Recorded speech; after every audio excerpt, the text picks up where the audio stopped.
we have reached a timeless being in a space we have never been before. Welcome to the Vortex.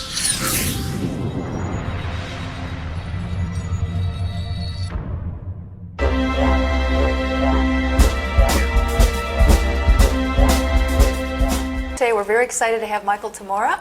He is an incredible spiritual teacher, healer, messenger, and he's written a wonderful, amazing book called You Are the Answer, to the showing right here, Discovering and Fulfilling Your Soul Purpose. And so today we're going to be speaking about the book, but also some things that are relevant to what's going on in today's world and the times around us, and how we can understand those and make sense of those, and particularly some things that are some concrete things I think that people can know and do and practice in facilitating the transition that I think pretty much everybody to some degree or measure is really experiencing in today's world. So welcome. Welcome to Los Angeles. That's great. I love being here. You love being here. By the way, we're filming this on the day it's a full moon, and there was just this eclipse, and it took us a while to get everything all lined up, and all the neat phenomena, batteries dying, batteries and lighting, and all that great stuff. And I have to say, I was telling Michael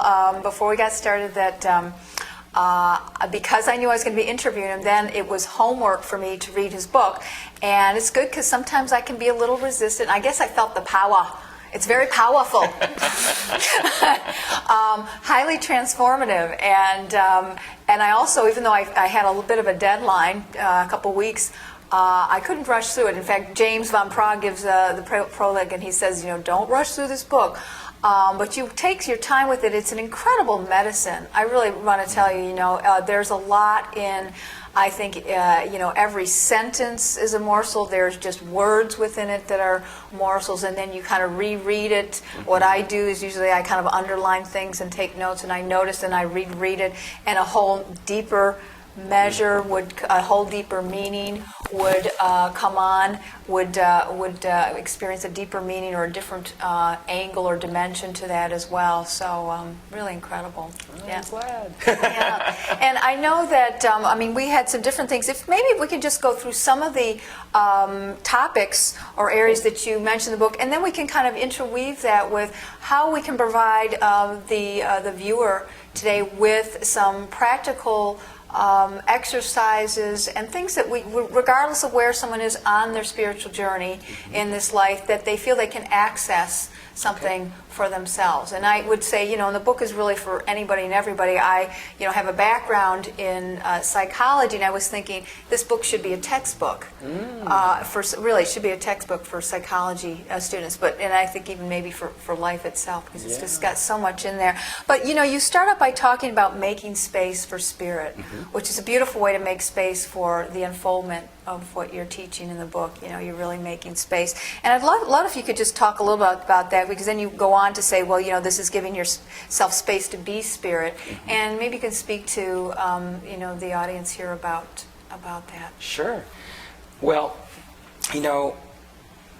we don't often make space for spirit enough, because in this world it's so busy, and especially now with all the turbulence in the world of political, economic, everything's going on, and everyone's attention goes to the physical. It goes to everything from my work, career, finances, and then family. How do you take care of everybody? What do you do? And then you have emails and cell phones and text messages, and so everything is so bombarding with information and people wanting attention from one another for a variety of reasons.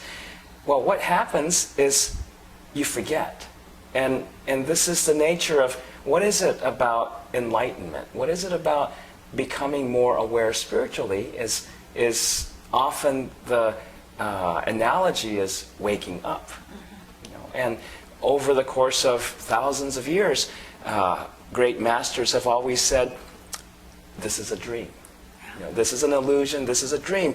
The only difficulty is, well, they've been saying that for millennia, But most people, when they hear this is a dream, this is an illusion, people can intellectually go, okay, fine, and then go right back to not really understanding what they've been talking about.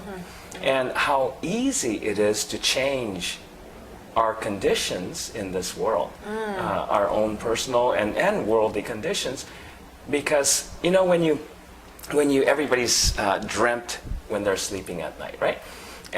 Once in a while, anyway. And then what happens when you dream? Did you ever notice when you are aware of dreaming, but you don't know it's a dream, right? So immediately you think everything in that dream is real. Right. And then, so you avoid walking into the wall, you walk around it, you open doors, you do the same thing you normally do here. Right. And the other thing is, when we enter into a dream state, do you ever notice that it just starts in the middle? It's not like a book where there's an introduction, now you're going to start a dream. That's right. And this is day one. No, you're just all of a sudden you're in the like forest, this. It's like all of a sudden, if I'm dreaming now, all of a sudden I'm talking with you, and the assumption is, it feels like I've been always here talking with you, and this was always going on. Right. Until, if in the dream you go, wait a minute, what was happening before now?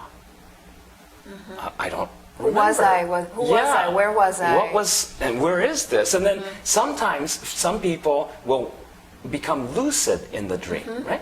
So where they realize, oh, wait a minute, this is a dream. And describe that for people. It's a witnessing stage? Maybe just a short explanation of lucid. Usually what happens in a dream when you become awake in a dream is something doesn't make sense.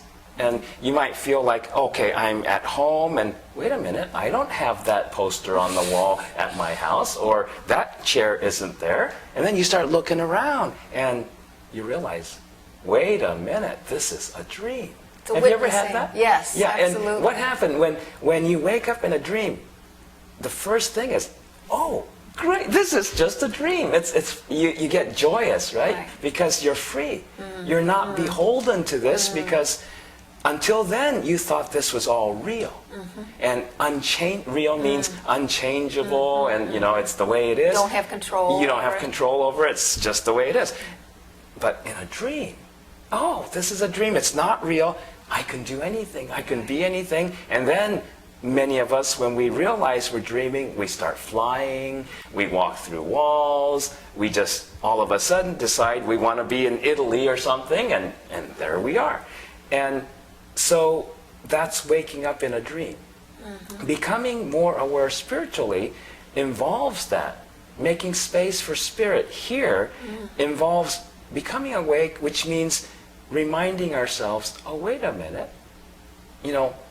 I was operating like as if this is unchangeable, this is reality. Right. But what happens if I decide, well, even if I don't realize this is a full dream, maybe what appears to be isn't just what it appears to be. Right.